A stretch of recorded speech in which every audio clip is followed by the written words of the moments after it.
በዲቪ ታሪክ ውስጥ እንደዚህ እንደ ዲቪ 2027 በጣም ብዙ የተሳሳቱ መረጃዎች የተነገሩበት ዓመት የለም። የመጀመሪያውና ብዙ የተወራለት የተሳሳተው መረጃ ዲቪ ዛሬ ኦክቶበር 16 ወይም በኢትዮጵያ ጥቅምት 6 ይጀመራል የሚለው ነው። እውነታው ግን እንኳን ዛሬ ጥቅምት 6 ሊጀመርና መች እንደሚጀመር ራሱ እስካሁን ምንም አይነት ይፋ የሆነ መረጃ የለም። እናም በዛሬው ቪዲዮ የምናደርገው ምንድነው በዚህ ዓመት በዲቪ ዙሪያ የተነሱ የተሳሳቱ ጥያቄዎችን መልስ የምንሰጥ ነው የሚሆነው። ከመጀመሪያውና ብዙዎችን ካሳሰበው ከፓስፖርት መረጃ እንጀምር። በዲቪ 27 ከተካተቱና አዲስ ከሚባሉ መስፈርቶች ውስጥ አንዱ ተደርጎ እየተወራ ያለው ፓስፖርት ነው። ነገር ግን እስካሁኗ ይህን ቪዲዮ እስከምለቅበት ሰዓት ድረስ በፍጹም ፓስፖርት ለዲቪ አስፈላጊ ሆኖ አልተካተተም። የተፈጠረው ምንድነው ከዚህ በፊት በነበሩ ዓመቶች ላይ ተካቶ እንደነበረው ፓስፖርት በዚህም ዓመት ተመልሶ የዲቪ መስፈርት እንዲሆን ፕሮፖዝ ተደርጓል። ስለዚህ ዲቪ በሚጀመርበት ጊዜ ፓስፖርት እንደ ህግ ሆኖ የመካተት ወይም ደግሞ አያስፈልግም ተብሎ ያለመካተት እድል ይኖረዋል ማለት ነው። ሁለተኛው ደግሞ ዲቪ ዛሬ ኦክቶበር 16 ወይም ደግሞ ሐሙስ ጥቅምት 6 ቀን ይጀምራል የሚለው ነው። እንዳልኳችሁ ኦፊሻል በሆነ መንገድ ዲቪ በዚህ ቀን ይጀምራል የሚል ምንም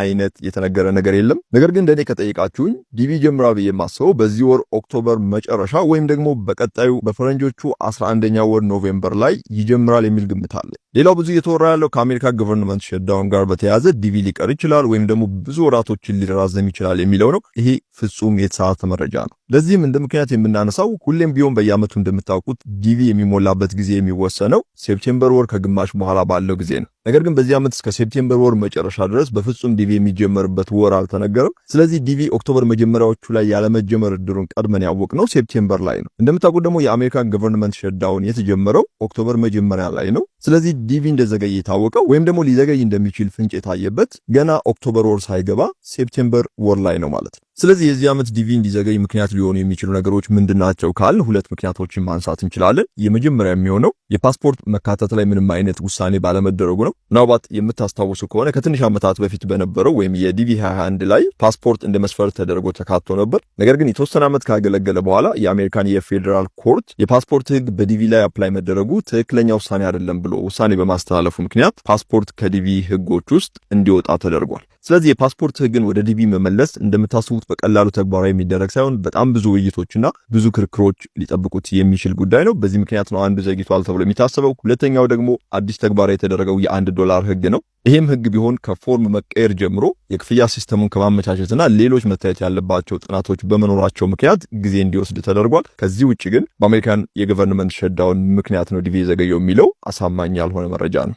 ሌላውና አራተኛው በዚህ ዓመት አዲስ ተግባራዊ የተደረገውና ብዙዎቹን እያነጋገረ ያለው ሕግ $1 ሕግ ነው። ይሄ ሕግ ሁላችሁም እንደሰማችሁት በትክክልም ተግባራዊ ሆኗል። ነገር ግን ይሄ ሕግ ተግባራዊ የተደረገው በዛሬዋ ቀን ኦክቶበር 16 ወይም ጥቅምት 6 ነው። እናም ብዙዎች እንዲሳሳቱና ዲቪ ዛሬ ይጀምራል ብለው እንዲያስቡ ያደረጋቸው ይሄ ኦክቶበር 16 ወይም ጥቅምት 6 $1 ተግባራዊ ይሆናል የሚለው ቀን ዲቪ የሚጀምርበት ቀን ነው ብሎ ብዙዎች እንዲያስቡ አድርጓቸዋል። በዚህም ምክንያት ዛሬ ዲቪ እንደሚጀምር መረጃ ያላችሁ ብዙ ሰዎች እንዳላችሁ ነው በውስጥ ጻፋችሁልኝ ያላችሁት። በዲቪ $1 ክፍያ ዙሪያ በጣም ብዙ ጥያቄዎች ሊኖሯችሁ እንደሚችሉ አስባለሁ። የመጀመሪያውና ብዙዎች የምትጠይቁት ጥያቄ እንዴት ነው $1 መክፈል የምችለው የሚለው ነው። ብዙዎቻችሁ ሊያስማማ የሚችል አንድ መልስ መስጠት እዚህ ላይ በጣም ከባድ ነው የሚሆነው። ነገር ግን ሁለት ነገሮችን ማድረግ ትችላላችሁ። የመጀመሪያው የዲቪ የአከፋፈል ስርዓትን ሊጠቀሙ የሚችሉ ሀገሮች ውስጥ ያሉ ዘመዶች ካሏችሁ፣ ቤተሰብ፣ ጓደኛ እንደዚሁም ሌሎች ሊያግዟችሁ የሚችሉ ሰዎች ካለ በእነሱ በኩል መጠቀም ነው። ሁለተኛ ደግሞ ይህንን የክፍያ ሲስተም መጠቀም የሚችሉ ነገር ግን እዚህ ኢትዮጵያ ውስጥ ያሉ ዲቪ የሚሞሉ ሰዎች ይኖራሉ። በእነሱ በኩልም ዲቪውን ማስሞላት ትችላላችሁ። በአከፋፈል ዙሪያ ሌሎች አዳዲስ መረጃዎች ካሉ ደግሞ ወደፊት የምሰራላችሁ ነው የሚሆነው። ስለዚህ የዲቪ 27 ከሌሎች ዓመቶች በምን ይለያል ካላችሁ ምናልባት አንዱ ሊሆን የሚችለው እንደምታውቁት በየዓመቱ ከ20 ሚሊዮን ሰው በላይ ነው በዓለም ዙሪያ ዲቪ የሚሞላው። ከዚህ ውስጥ ደግሞ የዛሬ 3-4 ዓመት በፊት በነበረው የኢትዮጵያ መረጃ ከ1 ሚሊዮን ሰው በላይ ዲቪ ይሞላ ነበር። አሁን 2025 ላይ ደግሞ 2-3 ሚሊዮንም ሊደርስ ይችላል። ስለዚህ $1 ተግባራዊ መደረግ ዲቪ ሊሞሉ የነበሩ ሰዎችን ምናልባትም በግማሽ የመቀነስ እድል ይኖረዋል። ይሄ ደግሞ መሙላት ለማይችሉ ሰዎች በጣም አሳዛኝ መረጃ ነው የሚሆነው። መሙላት ለሚችሉ ሰዎች ደግሞ በጣም ከፍተኛ የሆነ እድል ነው የሚፈጥረው። ምናልባትም የፓስፖርት ሕጉ ተግባራዊ የሚሆን ከሆነ ደግሞ አሁን ይሞላል ብለን ከምናስባቸውም በግማሽ የቀነሰ አፕሊካንት ሊኖር ይችላል ማለት ነው። ሌላው በዚህ ዓመት ከሚጠበቁ ነገሮች ውስጥ አንዱ ከፍተኛ የሆነ የማጭበርበር ስራ ሊኖር ይችላል። በተለይ $1 ተግባራዊ ከሆነ በኋላ የተለያዩ የዲቪ ማመልከቻ ፎርምን ተመሳስለው የተሰሩ ዌብሳይቶች ክሬት ይደረጋሉ። በተጨማሪም ዲቪ ለመሙላት ከፈለጋችሁ ይሄን ይጫኑ፣ እንደዚህ አይነት ነገር አድርጉ የሚሉ የተለያዩ ፌክ የሆኑ መረጃዎች ይለቀቃሉ። ስለዚህ እነዚህ መረጃዎች በምትጠቀሙበት ጊዜ ወይም በምትነኩበት ጊዜ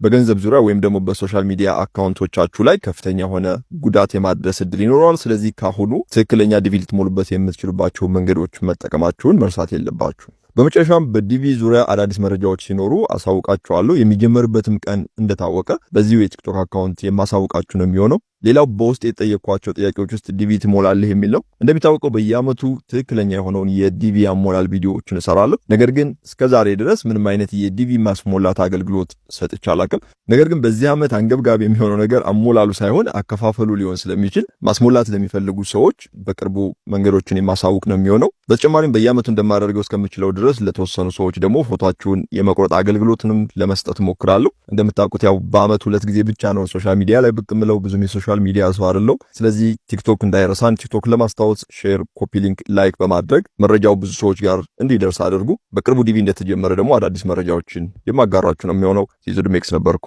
ባባይ